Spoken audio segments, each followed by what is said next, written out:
بسم اللہ الرحمن الرحیم یا ایہا الذین آمنوا اتقوا اللہ ولتنظر نفس ما قدمت لغد واتقوا اللہ ان اللہ خبیر بما تعملون۔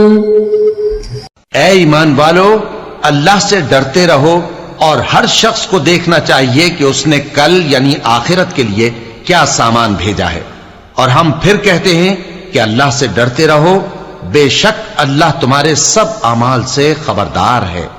بسم اللہ الرحمن الرحیم، الحمد للہ رب العالمین، والصلاة والسلام على اشرف الانبیاء والمرسلین وعلى آلہ واصحابہ اجمعین ومن تبعہم بإحسان الى یوم الدین۔ قابل صد احترام حضرات شائقین و شائقات سچا پیغام، السلام علیکم ورحمۃ اللہ وبرکاتہ۔ آج کی محفل میراث النبی کے نورانی پروگرام میں آپ کا استقبال ہے۔ اہلا و سہلا مرحبا۔ ہم آپ تمام حضرات و مستورات کا خیر مقدم کرتے ہیں۔ محترم حضرات و خواتین، تعلیم کا آغاز ہو رہا ہے۔ سب سے پہلے آداب تعلیم کا لحاظ کرتے ہوئے تعلیم کی طرف متوجہ ہو جائیں۔ پورے دھیان سے سننا، عمل کی نیت سے سننا اور تبلیغ کی نیت سے سننا، یعنی سنی ہوئی باتیں دوسروں تک پہنچانے کے جذبے سے سننا چند خاص آداب تعلیم ہیں۔ امید ہے کہ آپ حضرات ان آداب کا ضرور خیال رکھیں گے۔ جزاکم اللہ۔ بسم اللہ الرحمن الرحیم۔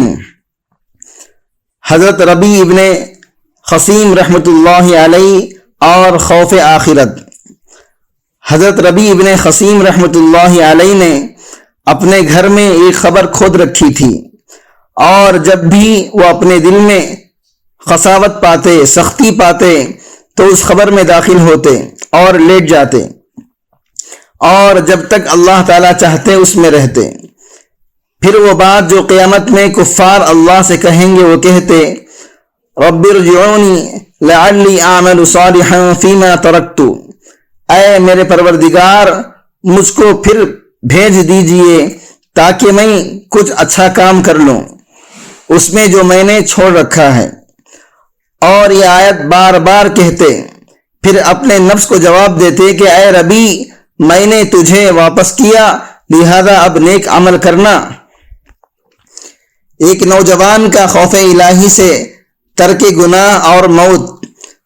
حضرت عمر فاروق رضی اللہ عنہ کے زمانے میں ایک نوجوان بڑا عبادت گزار تھا جو زیادہ تر مسجد میں رہا کرتا تھا۔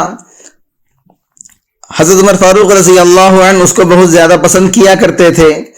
اس نوجوان کا بوڑھا باپ تھا جس سے ملنے وہ عشاء کے بعد جایا کرتا تھا، اور اس راستے پر ایک حسین جمیل عورت کا گھر تھا۔ اس نے اس نوجوان کو دیکھا تو اس پر عاشق ہو گئی اور اس کو اپنی جانب مائل کرنے کے لیے راستے میں بن سور کر کھڑی ہونے لگی۔ ایک رات وہ نوجوان اس عورت کے پاس سے گزرا تو وہ عورت اس کو بہکانے لگی، حتیٰ کہ اس کے فریب میں مبتلا ہو گیا اور اس کے پیچھے پیچھے اس کے گھر کی طرف چلنے لگا، یہاں تک کہ اس کے دروازے پر پہنچ گیا۔ اور جب وہ عورت گھر میں داخل ہو گئی تو اس نوجوان کو اللہ یاد آ گیا اور اس کی زبان پر یہ آیت جاری ہو گئی، ان الذین اتقوا اذا مسهم طائفۃ من الشیطان تذکروا فاذا هم مبصرون۔ بلا شبہ جو لوگ تقوی رکھتے ہیں، جب ان کو شیطان وسوسے سے چھوتا ہے تو وہ اللہ تعالیٰ کو یاد کرتے ہیں، بس وہ دیکھنے لگ جاتے ہیں۔ پھر وہ نوجوان بے ہوش ہو کر گر پڑا۔ اس عورت نے اپنی باندی کو بلایا اور وہ دونوں اس کو اٹھا کر اس نوجوان کے باپ کے گھر تک لے گئے، اور اس کے باپ نے دیکھا کہ وہ بے ہوش ہے تو لوگوں کو مدد کرنے کے لیے بلایا، اور لوگوں نے اس کو اٹھا کر گھر کے اندر پہنچا دیا۔ جب رات کا حصہ گزر گیا تو اس کو ہوش آیا۔ باپ نے پوچھا کیا ہوا؟ تو اس نے کہا خیر ہے، کوئی بات نہیں۔ باپ نے معاملہ پوچھا، اس نے قصہ سنایا۔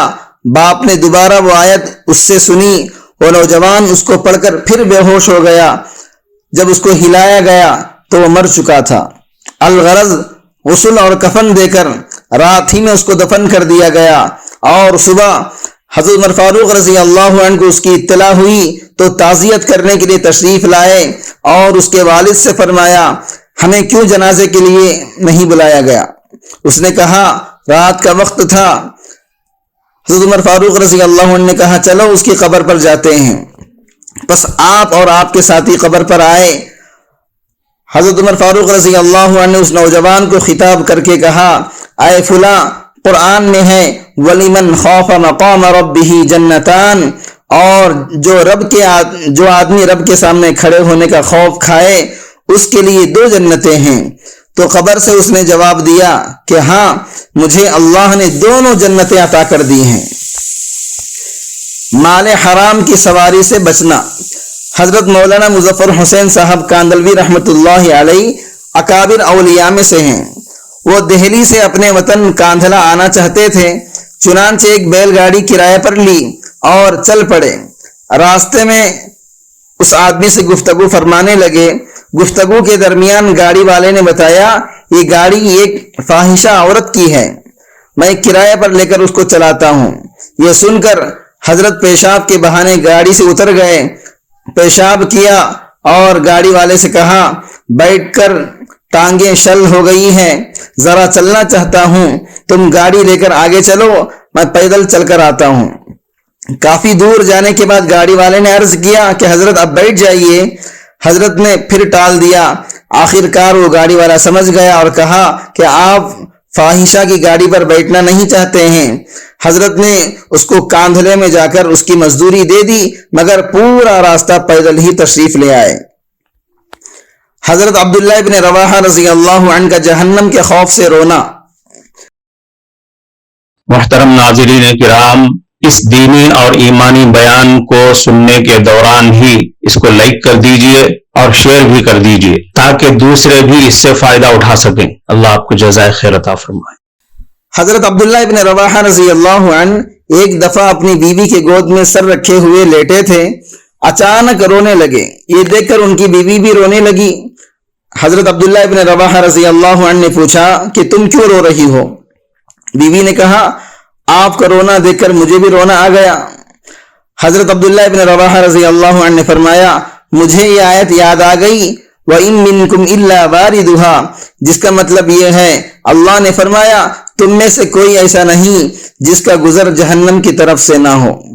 اب میں نہیں جانتا کہ میں جہنم سے نجات پا جاؤں گا یا نہیں، اس لیے میں رو رہا ہوں۔ موت کے وقت احد اللہ کا قابل رشک حال۔ ایک بزرگ حضرت مولانا یعقوب صاحب مجددی رحمۃ اللہ علیہ گزرے ہیں۔ حضرت مولانا ابو الحسن علی ندوی رحمۃ اللہ علیہ ان کی مجلس میں جا کر بیٹھا کرتے تھے اور ان کے ملفوظات بھی جمع کیا کرتے تھے۔ ان کے حالات میں لکھا ہے کہ جب ان کا انتقال کا وقت قریب آیا تو جمعے کا دن تھا۔ صبح کے وقت اٹھ کر جلدی سے انہوں نے غسل کیا اور عمدہ کپڑے پہنے، بڑے حشاش بشاش نظر آ رہے تھے اور چہرے پر مسکراہٹ نظر آ رہی تھی۔ لوگوں نے کہا کہ حضرت آپ کا کوئی سفر ہے؟ بہت جلد تیار ہو گئے ہیں؟ حضرت نے کہا، ہاں سفر ہے۔ لوگ سمجھے کہ کہیں قریب کا سفر ہوگا، لیکن حضرت گئے ہی نہیں۔ نماز جمعہ کا وقت قریب آنے لگا تو خادموں سے کہا کہ تکیہ لاؤ۔ تکیہ لایا گیا، پھر حضرت لیٹ گئے اور کلمہ پڑھا اور روح قبض ہو گئی۔ تب لوگوں کو بات سمجھ میں آئی کہ پوری تیاری دراصل آخرت کے سفر کے لیے تھی۔ دیکھیے اللہ سے ملاقات کی کیسی خوشی تھی ان کو۔ اس سے معلوم ہوتا ہے احد اللہ کو موت کے وقت کس قدر خوشی اور فرحت نصیب ہوتی ہے۔ وہ اللہ سے ملاقات کرنے والے ہیں اور وہ بزبان حال یوں کہتے ہیں کہ میں اس دن بڑا خوش رہوں گا جب اس ویران منزل سے کوچ کر جاؤں گا۔ مومن کو اللہ سے ملاقات کا ایسا پکا یقین ہوتا ہے کہ وہ آخرت کے مناظر کا دنیا ہی میں مشاہدہ کر لیتا ہے۔ جیسے ایک صحابی حضرت عمیر ابن حمام رضی اللہ عنہ کا واقعہ ہے جب نبی کریم صلی اللہ علیہ وسلم نے جنگ بدر میں مشرکین کو قریب ہوتا دیکھا تو فرمایا اس جنت کی طرف لپکو دوڑو جس کی چوڑائی زمین اور آسمان کے برابر ہے۔ حضرت عمر رضی اللہ عنہ نے کہا بخ بخ یعنی واہ واہ۔ آپ نے پوچھا تم نے واہ واہ کیوں کہا؟ تو عرض کرنے لگے میں بھی ان لوگوں میں داخل ہونے کی امید اور آرزو رکھتا ہوں جو اس میں جانے والے ہیں۔ آپ نے فرمایا تم بھی ان لوگوں میں ہو۔ پھر وہ اپنی تھیلی سے کھجوریں نکال کر کھانے لگے۔ پھر کہا اگر میں ان کھجوروں کو کھانے تک زندہ رہوں تو یہ بڑی لمبی زندگی ہے۔ یہ کہہ کر بقیہ کھجوریں پھینک دی اور جان نثاری کے ساتھ لڑتے رہے یہاں تک کہ شہید ہو گئے۔ مطلب یہ ہے کہ آخرت کا ایسا یقین تھا کہ کھجوروں کے کھانے تک کا وقت بھی ان کو اس دنیا میں زیادہ طویل لگ رہا تھا، اور اس کے مقابلے میں ان کو جنت بالکل سامنے نظر آ رہی تھی، گویا وہ اپنے آنکھوں سے اسے دیکھ رہے ہیں۔ ابو زکریا تیمی رحمت اللہ علیہ کہتے ہیں ایک مرتبہ امیر المؤمنین سلیمان ابن عبد الملک مسجد حرام میں تھے۔ ان کے پاس ایک پتھر لایا گیا جس پر تراش کر کر کچھ لکھا گیا تھا۔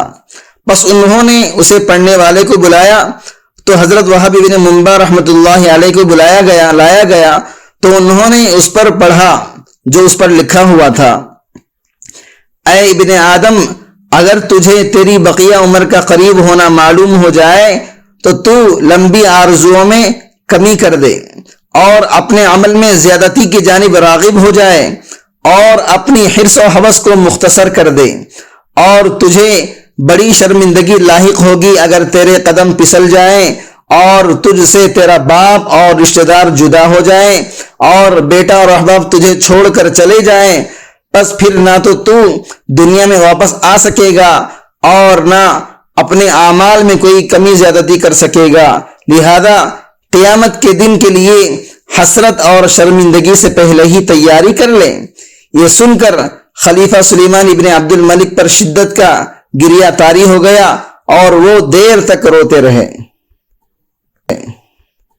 کفارہ مجلس کی دعا پڑھ لیجئے۔ سبحانک اللہم و بحمدک اشہد ان لا الہ الا انت استغفرک و اتوب الیک۔